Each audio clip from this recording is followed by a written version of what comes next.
இடைக்கோடு இடைக்கோடு இடைக்கோடு. Cleopatra உலகையே வசீகரித்த எகிப்தின் கடைசி பேரரசி. வணக்கம் நண்பர்களே. உலக வரலாற்றில் ஆயிரக்கணக்கான அரசர்களும் ராணிகளும் வாழ்ந்திருக்கிறார்கள். ஆனால் 2000 ஆண்டுகளுக்கும் மேலாக இன்னும் உலகம் முழுவதும் பேசப்படும் ஒரு பெண் என்றால் அது கிளியோபாட்ராதான். அழகால் உலகையே மயக்கிய ராணி என்று சிலர் கூறுகிறார்கள். அரசியல் புத்திசாலித்தனத்தால் ரோம பேரரசையே சவால் விட்ட பெண் என்று மற்றவர்கள் கூறுகிறார்கள். இன்னும் சிலர் காதலுக்காக ஒரு பேரரசையே பணயம் வைத்தவர் என்றும் சொல்கிறார்கள். ஆனால் உண்மையான கிளியோபாட்ரா யார்? அவர் உண்மையிலேயே உலகின் மிக அழகான பெண்ணா? அல்லது அந்த புகழ் பின்னாளில் உருவான ஒரு புராணமா? அவர் ஒரு காதல் கதையின் நாயகியா? அல்லது தனது நாட்டை காப்பாற்ற கடைசி வரை போராடிய ஒரு மாபெரும் அரசியல்வாதியா?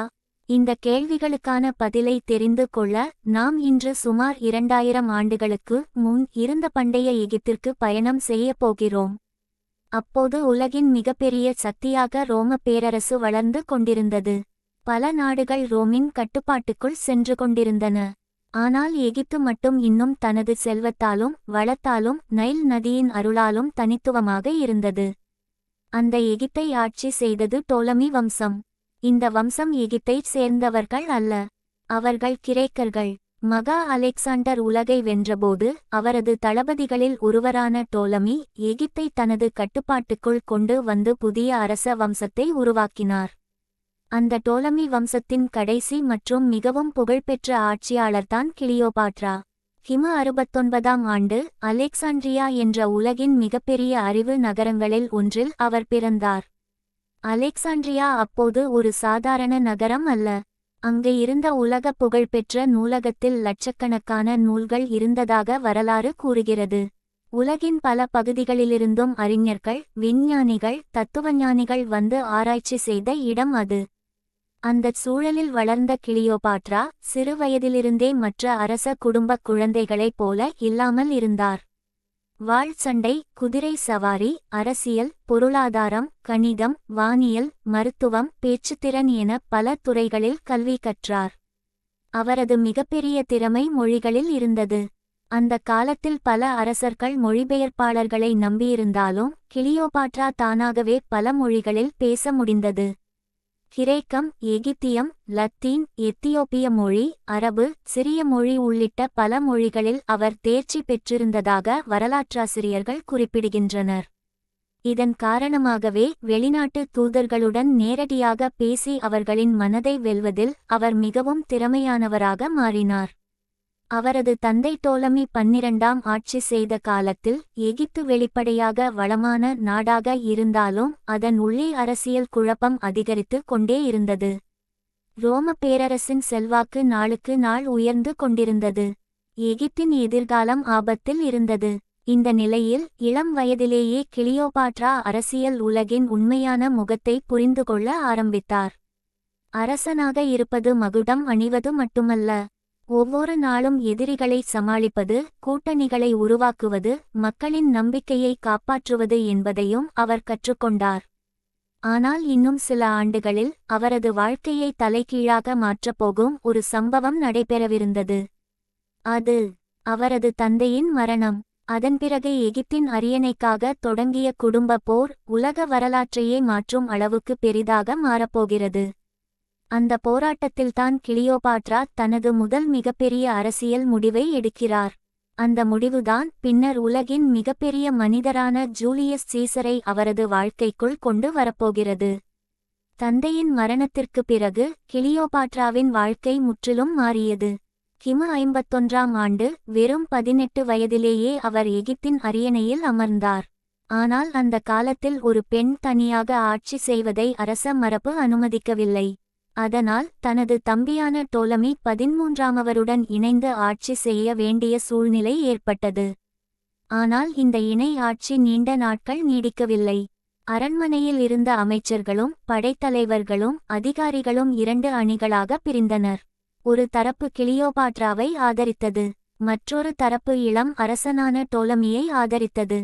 கிளியோபாட்ரா தனது பெயரிலேயே அரசாணைகள் பிறப்பித்தார். நாணயங்களில் தனது உருவத்தை பொறிக்கச் செய்தார். இது பலருக்கும் பிடிக்கவில்லை. ஒரு பெண் இவ்வளவு அதிகாரம் பெறக்கூடாது என்ற எண்ணம் அரண்மனையில் பரவத் தொடங்கியது. அதன் விளைவாக டோலமியின் ஆலோசகர்கள் கிளியோபாட்ராவுக்கு எதிராக சதி செய்தனர். ஒரு நாள் திடீரென அரண்மனையில் இருந்து வெளியேற வேண்டிய நிலை ஏற்பட்டது. தனது உயிரை காப்பாற்றிக் கொள்ள சில விசுவாசமான வீரர்களுடன் எகிப்தை விட்டு சிரியா எல்லை பகுதிக்கு தப்பிச் சென்றார் கிளியோபாட்ரா. பலர் நினைத்தார்கள், இனி கிளியோபாட்ராவின் கதை முடிந்துவிட்டது. ஆனால் அவர்கள் அறியாத ஒன்று இருந்தது. கிளியோபாட்ரா தோல்வியை ஏற்கும் பெண் அல்ல. சிரியாவில் இருந்தபடியே புதிய படையை உருவாக்கத் தொடங்கினார். கூலிப்படைகளை சேர்த்தார். தனது ஆதரவாளர்களை ஒன்றிணைத்தார். சரியான நேரம் வர காத்திருந்தார். அதே நேரத்தில் ரோம பேரரசிலும் மிகப்பெரிய உள்நாட்டுப் போர் நடைபெற்று கொண்டிருந்தது. ஒருபுறம் உலக புகழ்பெற்ற தளபதி ஜூலியஸ் சீசர், மறுபுறம் அவரது எதிரி பாம்பே. இந்த இருவரின் மோதல் உலக அரசியலையே மாற்றியது. இறுதியில் பாம்பே தோல்வியடைந்து உயிரை காப்பாற்ற எகிப்திற்கு தப்பி வந்தார். ஆனால் எகிப்து அரண்மனை ஒரு கொடூரமான முடிவை எடுத்தது. ஜூலியஸ் சீசரின் ஆதரவை பெற வேண்டும் என்ற ஆசையில் பாம்பேவை கொலை செய்து அவரது தலையை சீசருக்கு பரிசாக அனுப்பினர். ஆனால் அவர்கள் எதிர்பார்த்தது நடக்கவில்லை. எகிப்திற்கு வந்த ஜூலியஸ் சீசர் அந்த காட்சியை பார்த்து அதிர்ச்சி அடைந்தார். ஒரு மாபெரும் ரோமானிய தளபதியை இப்படி கொலை செய்தது அவமானம் என்று அவர் கோபமடைந்தார். அந்த தருணமே எகிப்தின் அரசியல் முழுவதும் மாற ஆரம்பித்தது. இந்தச் சூழ்நிலையை கிளியோபாட்ரா ஒரு வாய்ப்பாகக் கண்டார். சீசரை நேரில் சந்தித்தால் மட்டுமே தனது அரசை மீட்டெடுக்க முடியும் என்பதை அவர் புரிந்து கொண்டார். ஆனால் ஒரு பிரச்சினை இருந்தது. அலெக்சாண்ட்ரியா அரண்மனை முழுவதும் அவரது எதிரிகளின் கட்டுப்பாட்டில் இருந்தது. அவர் நகருக்குள் நுழைந்தாலே கைது செய்யப்படலாம் அல்லது கொல்லப்படலாம். அப்படிப்பட்ட சூழலில் உலக வரலாற்றில் மிகவும் புகழ்பெற்ற ஒரு திட்டத்தை கிளியோபாட்ரா தீட்டினார். அவர் இரவு நேரத்தில் இரகசியமாக ஒரு சிறிய படகில் அலெக்சாண்ட்ரியாவிற்கு வந்தார். பின்னர் ஒரு பெரிய கம்பளத்தில் சில வரலாற்று குறிப்புகளில் படுக்கை விரிப்பு அல்லது துணி மூட்டை என்று கூறப்படுகிறது தன்னைச் சுருட்டிக் கொண்டு அதை ஒரு பரிசு பொருள் போல சீசரின் அறைக்குள் கொண்டு செல்ல ஏற்பாடு செய்தார். அந்த மூட்டை திறக்கப்பட்டபோது அதற்குள் இருந்து வெளிவந்தவர் எகிப்தின் இளம் பேரரசி கிளியோபாட்ரா. அந்த ஒரு சந்திப்பு உலக வரலாற்றையே மாற்றப் போகிறது. அந்த இரவு ஜூலியஸ் சீசர் தனது அறையில் முக்கியமான அரசியல் ஆலோசனையில் இருந்தார். திடீரென காவலர்கள் ஒரு பெரிய கம்பள மூட்டையை உள்ளே கொண்டு வந்தனர்.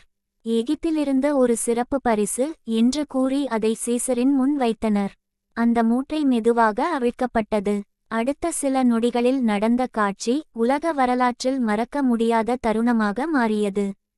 அந்த கம்பளத்திற்குள் இருந்து மெதுவாக எழுந்து நின்றார் கிளியோபாட்ரா.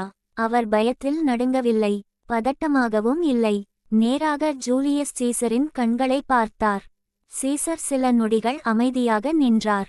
ஏனெனில் தன்னை சந்திக்க இவ்வளவு ஆபத்தான திட்டத்தை யாரும் இதற்கு முன் முயற்சித்ததில்லை. அந்த நொடியில் கிளியோபாட்ரா புரிந்து கொண்டார், வாளால் வெல்ல முடியாத போரை அறிவால் வெல்ல முடியும். அந்த இரவு முழுவதும் இருவரும் நீண்ட நேரம் பேசினர். எகிப்தின் நிலைமை, அரண்மனை சதி, ரோமின் செல்வாக்கு, நாட்டின் எதிர்காலம் என பல விஷயங்கள் விவாதிக்கப்பட்டன. கிளியோபாட்ரா வெறும் உதவி கேட்கவில்லை. என்னை அரியணையில் மீண்டும் அமர்த்தினால் எகிப்து ரோமின் மிக முக்கியமான கூட்டாளியாக இருக்கும் என்று அரசியல் ரீதியாக வலுவான வாக்குறுதி அளித்தார். சீசர் கிளியோபாட்ராவின் புத்திக்கூர்மை, தைரியம், பேச்சுத் திறன் ஆகியவற்றால் மிகவும் கவரப்பட்டார். சில நாட்களிலேயே அவர் ஒரு முக்கியமான முடிவை எடுத்தார். கிளியோபாட்ராவே எகிப்தின் சட்டப்பூர்வமான ஆட்சியாளர் என்று அறிவித்தார். இந்த அறிவிப்பு டோலமி 13 ஆதரவாளர்களுக்கு கடும் அதிர்ச்சியை ஏற்படுத்தியது. உடனே அவர்கள் போரை தொடங்கினர். அலெக்சாண்ட்ரியா நகரம் முழுவதும் கலவரம் வெடித்தது. சீசரும் கிளியோபாட்ராவும் அரண்மனையிலேயே முற்றுகையிடப்பட்டனர். உணவுப் பொருட்கள் குறைந்தன. வெளியில் ஆயிரக்கணக்கான வீரர்கள், உள்ளே மிக குறைந்த படை. ஆனால் ஜூலியஸ் சீசர் எளிதில் சரணடையவில்லை. பல வாரங்கள் நீண்ட இந்த போரே அலெக்சாண்ட்ரியா போர் என்று வரலாற்றில் அழைக்கப்படுகிறது. இந்த போரின்போது உலக புகழ்பெற்ற அலெக்சாண்ட்ரியா நூலகத்தின் ஒரு பகுதி தீப்பற்றி சேதமடைந்ததாக சில வரலாற்று குறிப்புகள் கூறுகின்றன. இறுதியில் ரோமிலிருந்து கூடுதல் படைகள் வந்து சேர்ந்தன. போர் முடிவில் டோலமி 13ஆம் தோல்வியடைந்து நைல் நதியில் தப்பிக்க முயன்றபோது மூழ்கி உயிரிழந்ததாக வரலாறு கூறுகிறது. இதன் பிறகு கிளியோபாட்ரா மீண்டும் எகிப்தின் அரியணையில் அமர்ந்தார். ஆனால் இப்போது அவர் தனியாக இல்லை. அவருக்கு பின்னால் உலகின் மிக சக்திவாய்ந்த மனிதரான ஜூலியஸ் சீசர் இருந்தார். எகிப்து மீண்டும் அமைதியை நோக்கி நகரத் தொடங்கியது. நாட்டின் பொருளாதாரம் வளர்ந்தது. விவசாயம் மேம்படுத்தப்பட்டது. வணிகம் மீண்டும் உயிர் பெற்றது. இந்த காலத்தில்தான் கிளியோபாட்ராவுக்கும் ஜூலியஸ் சீசருக்கும் இடையே நெருக்கமான உறவு உருவானது. சில காலத்திற்கு பிறகு கிளியோபாட்ராவுக்கு ஒரு ஆண் குழந்தை பிறந்தது. அந்த குழந்தைக்கு சீசரியன் என்று பெயர் வைக்கப்பட்டது. அவர் ஜூலியஸ் சீசரின் மகன் என்று கிளியோபாட்ரா அறிவித்தார். ஆனால் இந்த அறிவிப்புதான் பின்னர் ரோம பேரரசின் அரசியலில் மிகப்பெரிய புயலை உருவாக்கப் போகிறது. ஏனெனில் ரோமில் பல செனட்டர்கள் சீசரின் அதிகாரம் நாளுக்கு நாள் அதிகரிப்பதை பார்த்து அச்சமடைந்திருந்தனர். அந்த அச்சம் ஒரு கொடூரமான சதியாக மாறப்போகிறது. ரோமில் ஜூலியஸ் சீசரின் செல்வாக்கு நாளுக்கு நாள் அதிகரித்து கொண்டே இருந்தது. பல போர்களில் வெற்றி பெற்று உலகின் மிக பெரிய தளபதியாக உயர்ந்திருந்தார். ரோமின் மக்கள் அவரை ஒரு சாதாரண தலைவராக அல்ல, கிட்டத்தட்ட ஒரு மன்னராகவே பார்க்கத் தொடங்கினர். ஆனால் இந்த புகழ் அனைவருக்கும் பிடிக்கவில்லை. ரோமின் செனட்டில் இருந்த சில முக்கிய தலைவர்கள் சீசர் மன்னராக மாறிவிட்டால் ரோமின் ஜனநாயகம் முடிவுக்கு வந்துவிடும் என்று அஞ்சினர். அந்த அச்சம் ஒரு இரகசிய சதியாக மாறியது. கிமு 44ஆம் ஆண்டு மார்ச் 15 இன்று உலக வரலாற்றில் ஐட்ஸ் ஆஃப் மார்ச் என்று அழைக்கப்படும் நாள். அன்று காலை சீசரின் மனைவி ஒரு கெட்ட கனவு கண்டதாகவும் செனட்டிற்கு செல்ல வேண்டாம் என்று எச்சரித்ததாகவும் சில வரலாற்று குறிப்புகள் கூறுகின்றன. மேலும் ஒரு ஜோதிடரும் இன்று ஆபத்தான நாள் என்று எச்சரித்ததாக கூறப்படுகிறது. ஆனால் சீசர் அந்த எச்சரிக்கைகளை பெரிதாக எடுத்துக்கொள்ளவில்லை. வழக்கம்போல செனட் மண்டபத்திற்கு சென்றார். அங்கு ஏற்கனவே பல செனட்டர்கள் காத்திருந்தனர். சில நொடிகளில் ஒருவர் சீசரிடம் மனுவை கொடுப்பது போல நெருங்கினார். அதைத் தொடர்ந்து மற்றவர்களும் அவரைச் சூழ்ந்தனர். திடீரென்று ஒரு கத்தி மின்னியது. அதன் பிறகு இரண்டாவது, மூன்றாவது. அடுத்த சில வினாடிகளில் பலர் சேர்ந்து சீசரை கத்தியால் தாக்கத் தொடங்கினர். வரலாற்று குறிப்புகளின்படி அவர் மீது 20க்கும் மேற்பட்ட குத்துக்காயங்கள் ஏற்பட்டன. அவருக்கு மிகவும் நெருக்கமானவர்களில் ஒருவராக கருதப்பட்ட புரூட்டஸ் கூட அந்த தாக்குதலில் இருந்ததாக கூறப்படுகிறது. இதனால் மனமுடைந்த சீசர் கீழே விழுந்தார். சில நொடிகளில் உலகின் மிக சக்திவாய்ந்த மனிதர் உயிரிழந்தார். இந்த செய்தி சில மணி நேரங்களிலேயே ரோம் முழுவதும் பரவியது. அதே நேரத்தில் எகிப்தில் இருந்த கிளியோபாட்ராவுக்கும் இந்த அதிர்ச்சி தகவல் வந்தடைந்தது. அவர் நம்ப முடியாமல் போனார். ஏனெனில் சீசர் வெறும் அரசியல் கூட்டாளி மட்டுமல்ல, அவரது ஆட்சியை மீண்டும் உருவாக்க உதவிய மிக முக்கியமான நபர். அவரது குழந்தையின் தந்தை, அவரது மிகப்பெரிய பாதுகாப்பு. அந்த பாதுகாப்பு ஒரே நாளில் மறைந்துவிட்டது. இப்போது கிளியோபாட்ரா மீண்டும் தனியாக நின்றார். அதோடு இன்னொரு பெரிய பிரச்சினையும் உருவானது. சீசரின் மரணத்திற்கு பிறகு ரோமில் அதிகாரத்திற்கான கடுமையான போட்டி தொடங்கியது. ஒருபுறம் சீசரின் நம்பிக்கைக்குரிய தளபதி மார்க் ஆண்டனி, மற்றொரு புறம் சீசரின் வளர்ப்பு மகனும் வாரிசுமான ஆக்டேவியன். இந்த இருவருக்கும் இடையே உருவான அதிகார போட்டி பின்னர் உலக வரலாற்றின் மிக பெரிய மோதல்களில் ஒன்றாக மாறியது. இந்த மோதலின் மையத்தில் மீண்டும் ஒருமுறை கிளியோபாட்ரா நுழையப் போகிறார். ஆனால் இந்த முறை அவர் எடுக்கும் முடிவு அவரது வாழ்க்கையையும் எகிப்தின் எதிர்காலத்தையும் முழு மத்திய தரைக்கடல் உலகின் வரலாற்றையும் நிரந்தரமாக மாற்றப்போகிறது. ஜூலியஸ் சீசரின் மரணத்திற்கு பிறகு ரோம பேரரசு முழுவதும் குழப்பம் நிலவியது. யார் அடுத்த ஆட்சியாளர்? யார் சீசரின் இடத்தை பிடிப்பார்? இந்த ஒரு கேள்விக்கான பதிலை தேடி ரோமின் ஒவ்வொரு தெருவிலும் அரசியல் சூழ்ச்சி தீவிரமடைந்தது. இறுதியில் சீசரின் ஆதரவாளர்கள் ஒன்று சேர்ந்தனர். அவர்களில் மிகவும் சக்திவாய்ந்தவர் மார்க் ஆண்டனி. போர்க்களத்தில் அசைக்க முடியாத வீரர். ஆயிரக்கணக்கான படைகளை வழிநடத்தும் திறமை கொண்ட தளபதி. மறுபுறம் வெறும் 19 வயது இளைஞரான ஆக்டேவியன். வயதில் இளமையாக இருந்தாலும் அரசியலில் மிகவும் கூர்மையான சிந்தனையாளர். இந்த இருவரும் ஆரம்பத்தில் ஒன்றாக இணைந்து சீசரை கொன்றவர்களை எதிர்த்து போராடினர். போரில் வெற்றியும் பெற்றனர். அதன் பிறகு ரோம பேரரசு 3 பகுதிகளாக பிரிக்கப்பட்டது. ஆக்டேவியன் மேற்கு பகுதியை நிர்வகித்தார். மார்க் ஆண்டனி கிழக்கு பகுதிகளை பொறுப்பேற்றார். அந்த கிழக்கு பகுதிகளில் மிகவும் செல்வாக்கு மிக்க நாடு எகிப்து. அதனால் மார்க் ஆண்டனி கிளியோபாட்ராவை நேரில் சந்திக்க முடிவு செய்தார். கிமு 41ஆம் ஆண்டு துருக்கியில் உள்ள டார்ச்சஸ் என்ற நகரத்திற்கு கிளியோபாட்ராவை அழைத்தார். அவரது நோக்கம் தெளிவாக இருந்தது. சீசரின் உள்நாட்டுப் போரின்போது நீ யாருக்கு ஆதரவு அளித்தாய், ரோமுக்கு உண்மையாக இருக்கிறாயா என்ற கேள்விகளுக்கு பதில் பெற வேண்டும். ஆனால் கிளியோபாட்ரா அந்த சந்திப்பை ஒரு விசாரணையாக மாற்றவில்லை. அதை ஒரு அரசியல் வாய்ப்பாக மாற்றினார். வரலாற்றில் புகழ்பெற்ற அந்த நாளில் நைல் நதியின் ராணி சாதாரண கப்பலில் வரவில்லை. தங்க அலங்காரங்களால் ஜொலிக்கும் பிரம்மாண்ட அரச கப்பலில் வந்தார். கப்பலின் பறக்கைகள் ஊதா நிறத்தில் மின்னின. வெள்ளியால் செய்யப்பட்ட துடுப்புகள் சூரிய ஒளியில் பிரகாசித்தன. மணம் வீசும் வாசனைகள் காற்றில் பரவின. இசைக்கலைஞர்கள் இனிமையான இசையை இசைத்தனர். கிளியோபாட்ரா எகிப்திய தெய்வமான ஐசிஸை போல அலங்கரித்து அமர்ந்திருந்தார். கரையைச் சுற்றி ஆயிரக்கணக்கான மக்கள் கூடியிருந்தனர். அந்த காட்சியை பார்த்த மார்க் ஆண்டனி சில நொடிகள் பேச முடியாமல் நின்றதாக வரலாற்றாசிரியர்கள் குறிப்பிடுகின்றனர். அன்று நடந்த சந்திப்பு பல மணி நேரம் நீடித்தது. அரசியல், போர், ரோமின் எதிர்காலம், எகிப்தின் செல்வம், இவை அனைத்தும் பேசப்பட்டன. நாட்கள் செல்லச் செல்ல அவர்களுக்கிடையே இருந்த அரசியல் நட்பு ஆழமான நம்பிக்கையாக மாறியது. பின்னர் அது காதலாகவும் மலர்ந்தது. மார்க் ஆண்டனி பல மாதங்கள் எகிப்திலேயே தங்கினார். அலெக்சாண்ட்ரியா நகரம் மீண்டும் உலகின் கவனத்தை ஈர்த்தது. கிளியோபாட்ராவும் மார்க் ஆண்டனியும் இணைந்து பல நிர்வாக மாற்றங்களைச் செய்தனர். வணிகம் வளர்ந்தது. படை பலப்படுத்தப்பட்டது. எகிப்தின் செல்வாக்கு மீண்டும் உயரத் தொடங்கியது. சில ஆண்டுகளுக்குப் பிறகு இந்த இருவருக்கும் 3 குழந்தைகள் பிறந்தனர். கிளியோபாட்ராவின் குடும்பம் பெரிதானது. ஆனால் இந்த மகிழ்ச்சி ரோமில் இருந்த ஆக்டேவியனுக்கு சற்றும் பிடிக்கவில்லை.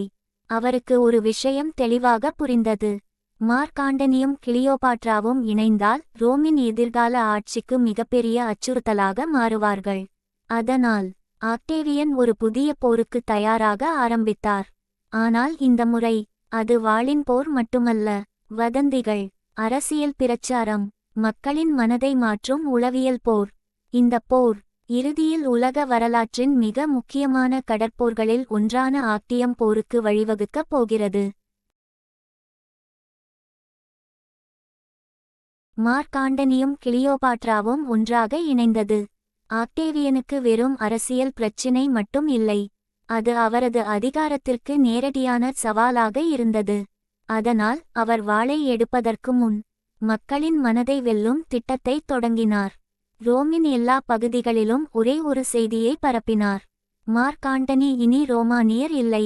அவர் எகிப்தின் ராணி கிளியோபாட்ராவின் கட்டுப்பாட்டில் இருக்கிறார். இந்த பிரச்சாரம் மிக வேகமாக பரவியது. சிலர் கிளியோபாட்ராவை வெளிநாட்டு ராணி என்று விமர்சித்தனர். சிலர் அவர் ரோமின் செல்வத்தை எகிப்துக்கு கொண்டு செல்லப் போகிறார் என்று வதந்திகளை பரப்பினர். ஆனால் உண்மையில் கிளியோபாட்ராவின் நோக்கம் வேறு. எகிப்தின் சுதந்திரத்தை எந்த விலைக்கும் காப்பாற்ற வேண்டும் என்பதுதான் அவரது முக்கிய இலக்கு. அந்த நேரத்தில் மார்க் ஆண்டனியும் கிளியோபாட்ராவும் இணைந்து கிழக்கு பகுதிகளில் தங்களின் படை வலிமையை அதிகரித்தனர். புதிய போர்க்கப்பல்கள் கட்டப்பட்டன. படை வீரர்களுக்கு தீவிர பயிற்சி அளிக்கப்பட்டது. ஆயுதங்கள் குவிக்கப்பட்டன. இரு தரப்பும் போர் தவிர்க்க முடியாதது என்பதை உணர்ந்திருந்தனர். இறுதியாக கிமு 31ஆம் ஆண்டு கிரேக்கத்தின் மேற்கு கடற்கரையில் அமைந்திருந்த ஆக்டியம் என்ற இடத்தில் உலக வரலாற்றின் மிக முக்கியமான கடற்போர்களில் ஒன்று தொடங்கியது. ஒருபுறம் ஆக்டேவியனின் சக்திவாய்ந்த கடற்படை, அதற்கு தலைமை வகித்தவர் புகழ்பெற்ற தளபதி அக்ரிப்பா. மறுபுறம் மார்க் ஆண்டனியின் பிரம்மாண்ட கப்பல்கள், அவருடன் கிளியோபாட்ராவின் எகிப்திய கடற்படையும் இணைந்திருந்தது. கடல் முழுவதும் நூற்றுக்கணக்கான போர்க்கப்பல்கள், ஆயிரக்கணக்கான வீரர்கள், சங்கு முழக்கம், போர்முரசு, வில்லிலிருந்து பறக்கும் அம்புகள், தீப்பற்றிய அம்புகள், மோதிக்கொண்ட கப்பல்கள். கடல் முழுவதும் புகை சூழ்ந்தது.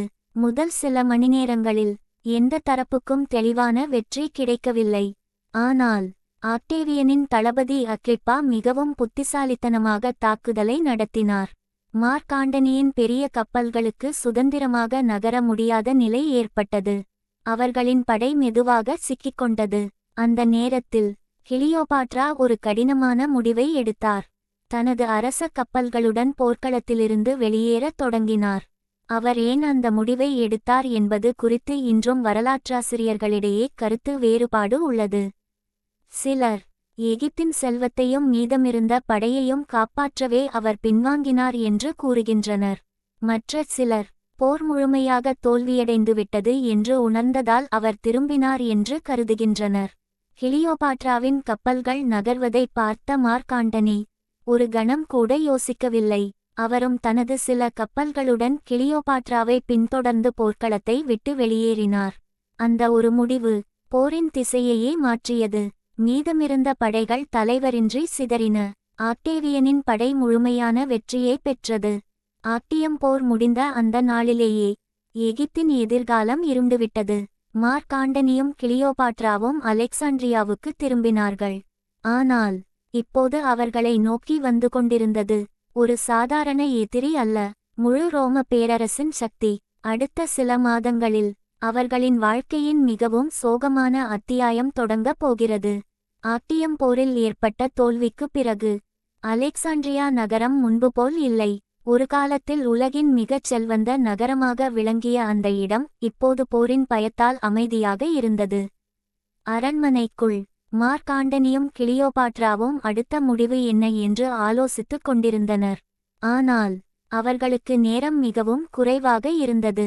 ஏனெனில் ஆக்டேவியனின் படைகள் நாளுக்கு நாள் எகிப்தை நோக்கி முன்னேறிக் கொண்டிருந்தன. வழியில் இருந்த பல நகரங்கள் எந்த எதிர்ப்பும் இல்லாமல் சரணடைந்தன. சில படைத்தலைவர்கள் கூட கிளியோபாட்ராவையும் மார்க் ஆண்டனியையும் விட்டு ஆக்டேவியனின் பக்கம் சென்றனர். நிலைமை மோசமாகிக் கொண்டே இருந்தது. இருந்தாலும் கிளியோபாட்ரா கடைசி வரை நம்பிக்கையை இழக்கவில்லை. அவர் தனது அரண்மனையின் அருகே ஒரு பிரம்மாண்டமான நினைவக கட்டிடத்தை அமைக்கச் செய்தார். அதற்குள் தங்கம், வெள்ளி, வைரம், அரச ஆவணங்கள் மற்றும் எகிப்தின் முக்கியமான பொக்கிஷங்கள் அனைத்தையும் பாதுகாப்பாக வைத்தார். தேவைப்பட்டால் அவற்றை எதிரியின் கைகளில் விழ விடாமல் தீ வைத்து அழித்துவிடவும் அவர் தயாராக இருந்தார். இதற்கிடையில் ஆக்டேவியனின் படைகள் அலெக்சாண்ட்ரியாவை முற்றுகையிட்டன. கடைசி மோதல் தொடங்கியது. மார்க் ஆண்டனி தனது மீதமிருந்த வீரர்களுடன் போர்க்களத்திற்கு சென்றார். ஆனால் அவரது பல வீரர்கள் ஏற்கனவே மன உறுதியை இழந்திருந்தனர். சிலர் போரிடவே இல்லை, சிலர் எதிரி அணியில் சேர்ந்துவிட்டனர். இறுதியில் மார்க் ஆண்டனியின் படை முற்றிலும் சிதறியது. அந்த நேரத்தில் ஒரு தவறான செய்தி அவரது காதுகளுக்கு வந்தது. கிளியோபாட்ரா உயிரிழந்துவிட்டார். இந்த செய்தி உண்மையல்ல. ஆனால் அதை உண்மை என்று நம்பிய மார்க் ஆண்டனி மனமுடைந்து போனார். கிளியோபாட்ரா இல்லாத உலகில் நான் வாழ விரும்பவில்லை என்று கூறியதாக வரலாற்று குறிப்புகள் தெரிவிக்கின்றன. அவர் தனது வாளை எடுத்து தனது மார்பில் தானே குத்திக்கொண்டார். ஆனால் அவர் உடனடியாக உயிரிழக்கவில்லை. அதே நேரத்தில் கிளியோபாட்ராவுக்கு இந்த செய்தி சென்றது. அவர் உடனே தனது விசுவாசிகளிடம் அவரை என்னிடம் கொண்டு வாருங்கள் என்று உத்தரவிட்டார். கடுமையாக காயமடைந்த மார்க் ஆண்டனியை அவரது வீரர்கள் தூக்கிக் கொண்டு வந்தனர். கிளியோபாட்ரா இருந்த நினைவக கட்டிடத்தின் கதவுகள் மூடப்பட்டிருந்தன. எதிரிகள் உள்ளே நுழையாமல் இருக்க மேலே இருந்த ஜன்னல் வழியாக கயிறு இறக்கப்பட்டது. அந்த கயிற்றில் மார்க் ஆண்டனியை மெதுவாக மேலே இழுத்தனர். உயிருக்கும் மரணத்துக்கும் இடையில் போராடிக் கொண்டிருந்த மார்க் ஆண்டனி கிளியோபாட்ராவின் கைகளை பிடித்தார். அவரை கடைசியாக பார்த்தார். சில நொடிகள் கழித்து அவரது உயிர் பிரிந்தது. கிளியோபாட்ரா கதறி அழுதார். தனது வாழ்க்கையில் மிகவும் நம்பிய இரண்டு மனிதர்கள், முதலில் ஜூலியஸ் சீசர், இப்போது மார்க் ஆண்டனி, இருவரையும் அவர் இழந்துவிட்டார். ஆனால் அவருக்கு இன்னும் ஒரு கடைசி முடிவு மட்டும் எஞ்சியிருந்தது. அந்த முடிவுதான் 2000 ஆண்டுகளாக உலகம் முழுவதும் பேசப்படும் மிக பெரிய வரலாற்று மர்மங்களில் ஒன்றாக மாறப்போகிறது. மார்க் ஆண்டனியின் மரணத்திற்கு பிறகு கிளியோபாட்ரா முற்றிலும் தனிமையில் நின்றார். ஒரு காலத்தில் உலகையே அச்சுறுத்திய எகிப்து இப்போது ரோம பேரரசின் படைகளால் சூழப்பட்டிருந்தது. அரண்மனையின் வெளியே ஆக்டேவியனின் வீரர்கள், அரண்மனையின் உள்ளே தோல்வியை ஏற்றுக்கொள்ள மறுக்கும் ஒரு பேரரசி. ஆக்டேவியன் கிளியோபாட்ராவை உயிருடன் பிடிக்க விரும்பினார். ஏன் தெரியுமா? அவரை ரோமுக்கு கொண்டு சென்று வெற்றி பேரணியில் சங்கிலியால் கட்டி மக்களின் முன் நிறுத்த வேண்டும் என்பதே அவரது திட்டம். அது அக்காலத்தில் வெற்றி பெற்ற அரசர்கள் செய்வது வழக்கம். தோற்ற அரசர்களையும் ராணிகளையும் அவமானப்படுத்தி ரோமின் தெருக்களில் அழைத்துச் செல்வார்கள். இந்த திட்டத்தை கிளியோபாட்ரா அறிந்தவுடன் ஒரே ஒரு முடிவை எடுத்தார். நான் உயிருடன் பிடிபட மாட்டேன். அவர் ஆக்டேவியனை ஒருமுறை சந்தித்தார். எகிப்தின் எதிர்காலத்தை பற்றி பேசினார். தனது குழந்தைகளின் உயிரை காப்பாற்றுமாறு கேட்டுக்கொண்டார். ஆக்டேவியன் அமைதியாக கேட்டுக்கொண்டிருந்தாலும் அவரது முடிவு ஏற்கனவே எடுக்கப்பட்டுவிட்டது. எகிப்து இனி சுதந்திர நாடாக இருக்காது. அது ரோமின் ஒரு மாகாணமாக மாறும். அதை உணர்ந்த கிளியோபாட்ரா தனது கடைசி நாளுக்கு தயாரானார். அவர் அழகிய அரச உடையை அணிந்தார். தலையில் தங்க மகுடம் சூட்டினார். தனது நெருங்கிய 2 பணிப்பெண்களை மட்டும் அருகில் வைத்துக்கொண்டார். பின்னர் அவரது அறைக்குள் சென்றார். அதன் பிறகு என்ன நடந்தது என்பது இன்றுவரை வரலாற்றின் மிகப்பெரிய மர்மங்களில் ஒன்றாகவே உள்ளது. பழமையான கதைகளின்படி ஒரு விஷப்பாம்பான எகிப்திய கோப்ரா ஒரு கூடைப்பழங்களுக்குள் மறைத்து கொண்டு வரப்பட்டது. அந்த பாம்பு கடித்ததால் கிளியோபாட்ரா உயிரிழந்ததாக பலர் நம்புகின்றனர். ஆனால் சில நவீன வரலாற்றாசிரியர்கள் இதை சந்தேகத்துடன் பார்க்கிறார்கள். அவர்களது கருத்துப்படி விஷம் கலந்த மருந்தை அருந்தியிருக்கலாம், அல்லது வேறு ஏதாவது நஞ்சை பயன்படுத்தியிருக்கலாம். உண்மை எதுவாக இருந்தாலும் கிமு 30ஆம் ஆண்டு வெறும் 39 வயதில் கிளியோபாட்ராவின் வாழ்க்கை முடிவுக்கு வந்தது. ஆக்டேவியனின் வீரர்கள் அறைக்குள் நுழைந்தபோது எகிப்தின் கடைசி பேரரசி அமைதியாக உயிரற்ற நிலையில் இருந்தார். அவரது அருகில் அவருக்கு விசுவாசமாக இருந்த பணிப்பெண்களும் உயிரிழந்திருந்தனர். இந்தச் செய்தி ரோமுக்குச் சென்றபோது ஆக்டேவியன் தனது மிகப்பெரிய வெற்றியை பெற்றிருந்தார். எகிப்து முழுமையாக ரோம பேரரசுடன் இணைக்கப்பட்டது. பல நூற்றாண்டுகளாக தனித்து நின்ற ஒரு மாபெரும் நாகரிகத்தின் சுதந்திர ஆட்சி அன்றுடன் முடிவுக்கு வந்தது. பின்னர் ஆக்டேவியன் ரோமின் முதல் பேரரசராக முடிசூடினார். உலகம் அவரை அகஸ்டஸ் சீசர் என்ற பெயரில் அறிந்தது. ஆனால் கிளியோபாட்ராவின் கதை அங்கே முடிவடையவில்லை. 2000 ஆண்டுகளுக்குப் பிறகும் அவரை பற்றி ஆயிரக்கணக்கான புத்தகங்கள் எழுதப்பட்டுள்ளன. நூற்றுக்கணக்கான திரைப்படங்கள் உருவாகியுள்ளன. ஆராய்ச்சிகள் தொடர்ந்து நடைபெற்று வருகின்றன. பலர் இன்னும் அவரை வெறும் அழகின் சின்னமாகவே நினைக்கிறார்கள். ஆனால் வரலாற்றை ஆழமாக படித்தால் அவர் அதைவிட பெரியவர். பல மொழிகளில் தேர்ச்சி பெற்ற அறிவாளி, சிறந்த அரசியல் பேச்சுவார்த்தை நிபுணர், நாட்டின் பொருளாதாரத்தை வலுப்படுத்திய நிர்வாகி, உலகின் மிகப்பெரிய சக்தியான ரோமுக்கு எதிராக தனது நாட்டின் சுதந்திரத்தை கடைசி மூச்சுவரை காக்க முயன்ற துணிச்சலான பேரரசி. அவரது வாழ்க்கையில் வெற்றிகளும் இருந்தன, தோல்விகளும் இருந்தன, காதலும் இருந்தது, துரோகமும் இருந்தது, அதிகாரமும் இருந்தது, தியாகமும் இருந்தது. அதனால்தான் கிளியோபாட்ரா ஒரு சாதாரண ராணி அல்ல, அவர் வரலாற்றையே மாற்றிய பெண். நண்பர்களே, கிளியோபாட்ராவின் வாழ்க்கையில் உங்களை மிகவும் ஆச்சரியப்படுத்திய சம்பவம் எது என்பதை கமெண்டில் பதிவிடுங்கள். இந்த வரலாற்று பயணம் உங்களுக்கு பிடித்திருந்தால் வீடியோவை லைக் செய்யுங்கள், உங்கள் நண்பர்களுடன் ஷேர் செய்யுங்கள். மேலும் இதுபோன்ற உண்மை வரலாற்று வீடியோக்களுக்கு நமது சேனலை சப்ஸ்கிரைப் செய்து பெல் ஐகானை அழுத்த மறக்காதீர்கள். அடுத்த ஒரு புதிய வரலாற்று கதையுடன் மீண்டும் சந்திப்போம். நன்றி.